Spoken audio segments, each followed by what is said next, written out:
Hello students, पिछली video में हमने सेंटेंसेस के 3 टाइप्स किए थे। नेक्स्ट है फोर्थ। 3 टाइप कौन से किए थे? असर्टिव, इंटेरोगेटिव और imperative sentence. Next fourth kind है एक्सक्लेमेटरी सेंटेंस। इसको हिंदी में विस्मयादि सूचक सेंटेंस बोलते हैं। It is use to express some sudden feeling और इमोशंस। की एक्सक्लेमेटरी सेंटेंस जो है वो सडन फीलिंग को एक्सप्रेस करता है, मतलब अचानक से जो फीलिंग आती है कि एकदम से कोई खुशी है, कोई दुख है, अचानक से जो होता है उसको एक्सक्लेमेटरी सेंटेंस के थ्रू एक्सप्रेस किया जाता है। जैसे एग्जांपल है हुर्रा वी हैव पास्ड। कि हुर्रा ये क्या है? एक खुशी का सिंबल है। ये बहुत खुशी दर्शा रहा है कि वी हैव पास्ड, कि हम पास हो चुके हैं। तो अब जब रिजल्ट आता है, एकदम से पता चलता है कि हम पास हो गए हैं, तो बहुत ज्यादा खुशी होती है। अचानक से खुशी होती है तो वो क्या होती है? सडन फीलिंग और इमोशन। तो जब और इसके पीछे क्या लगता है? Sign of exclamation. Exclamatory symbol लगता है इसके पीछे।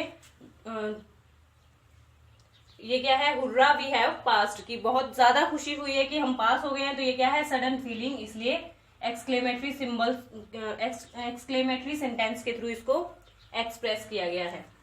नेक्स्ट सेंटेंस है ऑप्टेटिव सेंटेंस।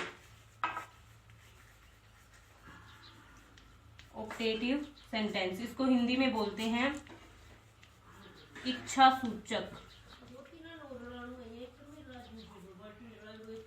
इच्छा सूचक वाक्य।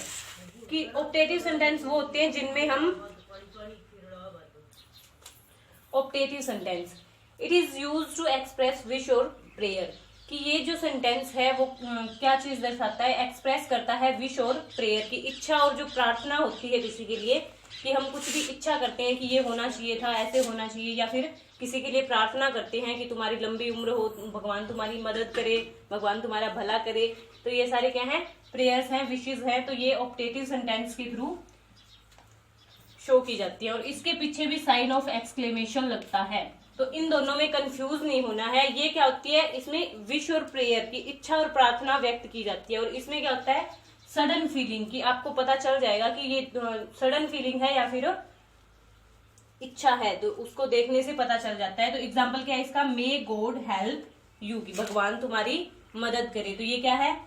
उसके लिए प्रार्थना है, इच्छा है कि भगवान उसकी मदद करे या फिर उसका भला करे। एक और example, may you live long, कि तुम्हारी जो लंबी उम्र हो, कि तुम्हारी उम्र जो है वो लंबी हो। तो ये क्या है? उसके लिए विश और प्रेयर है, उसके लिए प्रार्थना है कि वो लंबी उम्र हो उसकी, वो कई सालों तक जिए। तो ये क्या है? एक्सक्लेमेटरी और ऑप्टेटिव सेंटेंसेस। टॉपिक में नेक्स्ट हम करेंगे सेंटेंसेस को चेंज करना। कि अफर्मेटिव को सबसे पहले करेंगे, अफर्मेटिव को नेगेटिव में चेंज करना। बहुत सारे रूल्स होते हैं इसके। अफर्मेटिव, अगर आपको अफर्मेटिव सेंटेंस दिया गया है और आपको उसे नेगेटिव बनाना है। अफर्मेटिव पॉजिटिव दिया होगा और आपको नेगेटिव बनाना होगा, मतलब नो, नॉट, नॉर, नेवर, ये वाले वर्ड्स लगा के आपको नेगेटिव बनाना होगा। तो ये मैंने एक चार्ट दिया है आपको। सबसे पहले आपको ये लर्न होना चाहिए, फिर आप उनको चेंज करेंगे, प्रैक्टिस करेंगे। देखिए, अगर किसी सेंटेंस में वर्ब की फर्स्ट फॉर्म या फिर उसके साथ एस या ईएस दिया है, मीन्स सिंपल टेंस दिया है, प्रेजेंट सिंपल टेंस, तो उसमें क्या करोगे आप? डू और डज में से एक का यूज करोगे। अगर सिंगुलर है तो डज का यूज करोगे, प्लूरल है तो डू का यूज करोगे, और उसके साथ फिर नॉट लगाओगे, फिर वर्ब की फर्स्ट फॉर्म। अगर सेंटेंस में डू और डज पहले से ही दिया हुआ है तो सिर्फ उसके साथ डू और डज जो दिया हुआ है वो लिखने के बाद आपको सिर्फ नॉट का यूज करना है। अगर सेंटेंस में इज एम आर दिया है तो इज एम आर जो दिया हुआ है वो लिखने के बाद नॉट लगाना है, और जो बाकी सेंटेंस है वो वैसे ही रहेगा। वाज वर्ब दिया है तो वाज वर्ब के बाद नॉट लगाना है, मीन्स हेल्पिंग वर्ब के बाद में हमेशा नॉट लगता है, उससे आगे या पीछे आप नहीं लगा सकते।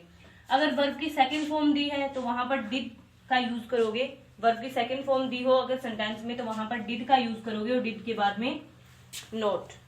फिर वर्ब की सेकंड फॉर्म को वर्ब की फर्स्ट फॉर्म बनाना है, सेकंड को छोड़ देना है। अगर डिड प्लस वर्ब की फर्स्ट फॉर्म दिया हो सेंटेंस में तो डिड के बाद में नॉट लगा दोगे, मीन्स हेल्पिंग वर्ब के बाद में नॉट लगा दोगे। विल और शेल दिया है तो क्या करोगे? विल और शेल के बाद में नॉट लगाओगे। ये दोनों हेल्पिंग वर्ब है तो इनके बाद में नॉट लग जाएगा, बाकी सेंटेंस सेम रहेगा। एक ये है हैज, हैव और हैड।